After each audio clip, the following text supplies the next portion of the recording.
My friends, welcome again. Another week has gone by and the call is still out there to self-isolate. These are indeed challenging times for us, especially as we tend to be a very social society, mixing with so many people day by day.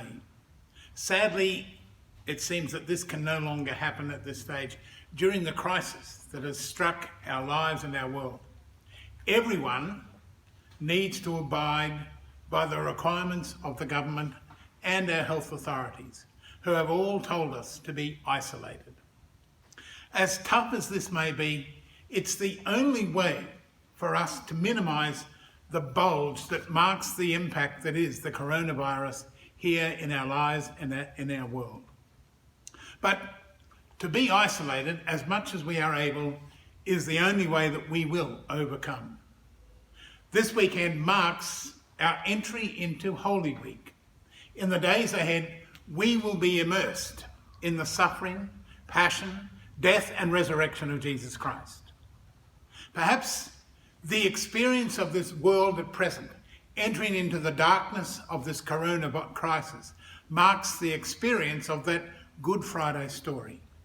The suffering and at times death that so many people experience in our world today reflects the suffering and death that Jesus had experienced through that first Holy Week so long ago.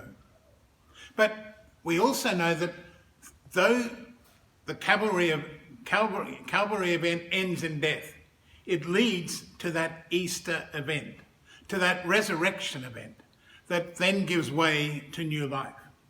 Coronavirus is not the end for us, but merely the passion narrative through which we are meant to journey on our way to new life through our own Easter Sunday.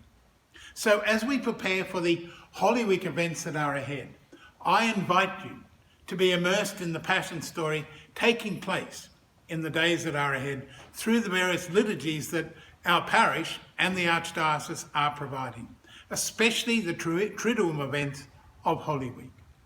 Much of these liturgies will be available on our parish website. The times and so on are as follows. On Palm Sunday, the Mass will be available at 9 a.m. On Holy Thursday, the Mass of the Lord's Supper will take place at 6 p.m. and this will be available on the website as well. The Passion Liturgy and Veneration of the Cross will take place on Good Friday at 3 p.m. The Vigil of Easter will be available at 6 p.m. on Holy Saturday night. We are all still self-isolating at this time, but we are still in this together. And together we can pray for an end to the crisis so affecting our lives and our world. So let's join together in prayer through this Holy Week Triduum.